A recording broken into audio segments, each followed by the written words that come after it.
اگر کوئی بندہ اپنی بیوی کو لاڈ پیار محبت میں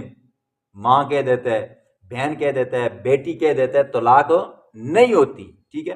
ہاں، کہنا نہیں چاہیے، لیکن اگر کوئی کہہ دیتا ہے تو طلاق نہیں ہوتی۔ لیکن اگر کوئی بندہ یوں کہہ دیتا ہے تو اپنی بیوی کو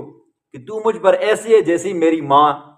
تو مجھ پر ایسی ہے جیسی میری بہن، تو مجھ پر ایسی ہے جیسی میری دادی، تو یہ کیا ہو جائے گا جی؟ زہار بن جائے گا۔ تو اس زمانے کے اندر لوگ کیا کرتے تھے، اگر کوئی بندہ کہہ دیتا تھا نا تو مجھ پر ایسی ہے جیسی میری ماں جی، ٹھیک ہے، یا یوں کہہ دیتا میری ماں،